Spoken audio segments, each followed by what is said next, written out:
Band directors, have you ever felt like your percussion section isn't quite just where you want it to be, even though you're trying a lot of good things out there? It just isn't quite happening. Well, I got some help for you today. I have 7 of my common things that I see band directors doing when teaching the snare drum that we could improve upon. So let's lay it out right now. One of the very first things that we have to be careful of when we're teaching the snare drum is to avoid doing too much at once. There's a lot of different things to focus on if you think about it. We have sticking, we have rhythm, we have arm motion, wrist motion, counting systems. We have a lot of different things to focus on. We need to focus on one thing at a time and go from there. Another major problem we have in both rehearsals and also in lessons is the height of the drum. It is huge that you get that drum to be where it's supposed to be.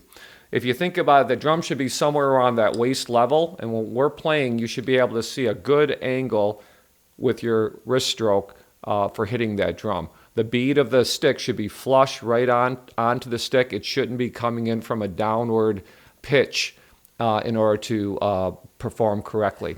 One of the main reasons why this is the case is what drum stand are we using? Are we using a drum set stand, which only goes up a certain height, or are we using a concert style one that is a standing one that goes much higher? If I stood up here and I started playing down here, you could see it's not going to work out too well. The drum is way too low. It's going to affect all the angles that I'm playing. Now, if I'm more around waist level, now we're in a good position where we're going to hit that drum with a nice stroke with the wrists that's more at a neutral position, which makes drumming a lot better, teaching good habits right from the start. Another one of the most common problems we see with young snare drummers is using too much arms. You want to focus the stroke using mostly wrist and just a nice little bit of arms. Usually, I'll give you an example. I'll see all the time kids will audition on a solo or in a lesson, and they're playing like this. They're playing very high and uncontrolled. They're not using the fingers properly or the wrists properly, and everything is high. So when you're playing, you want to be using mostly wrists when you're playing. If anything, it's best to start at very soft dynamics, and then learn to use your fingers slightly as you get louder, but we are not letting go too much, because that can turn into this kind of playing where the fingers are totally off the stick and it's uncontrolled. So once again, less arms, more wrists.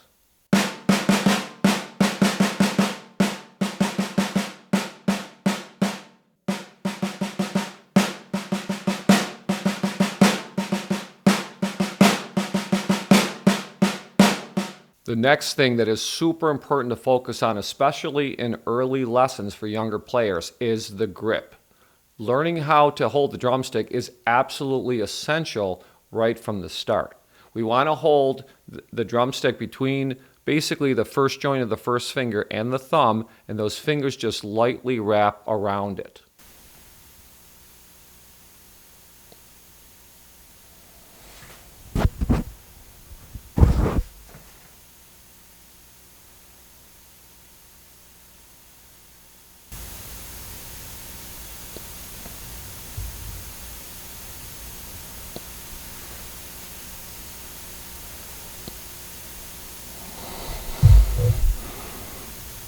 What usually happens if we're not careful is the students will start playing and letting those fingers off of the stick.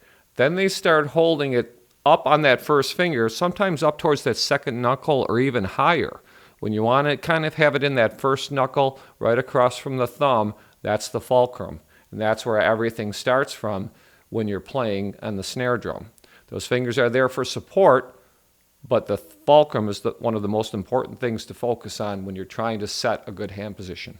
Another common problem that we see in teaching the snare drum at the early levels is starting right on a drum pad and never enjoying the beauty of the snare drum. Right off the bat, if you just take a kid and with a snare drum, you show them the snare drum, you kind of walk them through how it's built, show them the snares on the back and how the throw works on and off. And from there, you want to explore the drum. See what it sounds in the middle of the drum, at the edge, the rim. Snare's on. How about snares kind of on and loosen it? Tighten it back up. Have them explore their instrument, because that's their instrument. That's what they want to know all about, how it works. And so give them a little bit of exploration time. I think it'll pay dividends. If you think about it, when we're exploring the drum, we're exploring dynamics as well. The edges can be used for softer dynamics. And the centers can be for louder ones. So let them explore and have fun. One of the top problems that I see out there when teaching the snare drum is when you're learning new rhythms, especially things like 16-note, 8-note combinations, is it's kind of hard to figure out what's going to happen next if you don't have a plan. There has to be a plan for the sticking. So if we just go ahead and we read an exercise, and we're not even thinking about sticking at all, it's almost like guesswork. So it's very important that we establish patterns of sticking and talk about sticking when we're going ahead and we're playing. So, for example, I always like to try to keep the downbeats as much as possible on my dominant hand, on my right hand. Now, sometimes that might mean we're going to chug it a little bit, which means we repeat to the right hand again to bring it all the way back again. On the downbeat with the right hand. Other times we might say, you know what, guys, we're going to go ahead and alternate that rhythm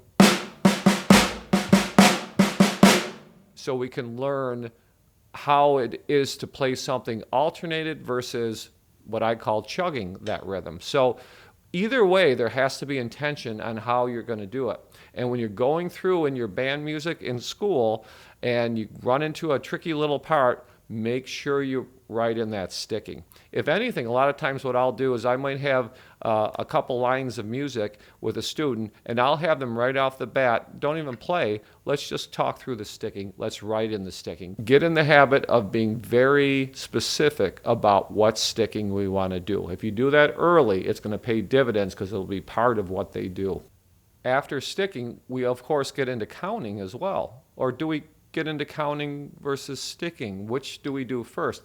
Well, the biggest thing that can happen if we're not careful is we spend too much time on one and we neglect the other. So it's important that the students do learn how to count a rhythm properly out loud. They can demonstrate out 1 and a 2E and a 3E and 4 and. They can do that, but then they can also do that while playing.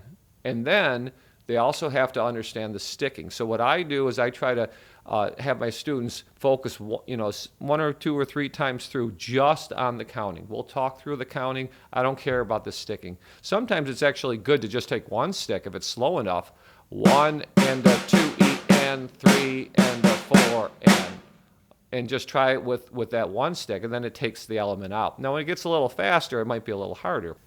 When you go to try to put 2 sticks in, then you want to focus on the counting, and that's fine. But try not to do counting and sticking at the same time. After a little bit, we'll go back and we'll say, okay, let's focus on the sticking and talk about the sticking. So don't try to do sticking and counting all at the same time. Try to isolate them and then work on them separately and then start combining them after that. The last mistake that I see out there when teachers are teaching the snare drum is having a lesson without a focus. You want to make sure that you have a structure both at the beginning, middle, and end of the lesson. You have to have that structure.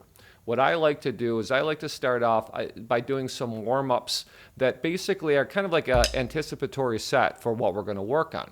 For example, if I know in the lesson we're going to be doing a lot of those types of rhythms, then I'm going to, without music, I'm going to try to incorporate that into a warm-up. They don't even know that we're doing it, but we're doing something that will literally get those hands moving in the way they need to move when we get into the actual nitty-gritty of the music. Now, once we do that, I feel like the kids are kind of used to some basic warm-up, basic motion. Then I always like to review what we've done in the previous lesson. It should only take a couple minutes, but we want to make sure that we have a connection from that previous lesson going into what we're introducing. Then when we introduce what we're introducing for the day, don't try to do it all at once. Just focus on whatever the prime element that in the prime focus that you're doing in that lesson. Drill that, try it in different speeds. Definitely start slowly at first. and then work up the speed a little bit. Expand it, and then as you get more deeper into the exercises, you'll have different combinations of rhythms that allow you to apply it in different scenarios. So try to take a little chunk of it and perfect that chunk and then expand from there. The main thing is to keep it focused and keep it predictable and have that routine every lesson so they know what to expect. Thanks again for watching. My name is Larry. I teach things all percussion and also band related, so if you're interested in this topic, feel free to like and subscribe and check out my other videos for more.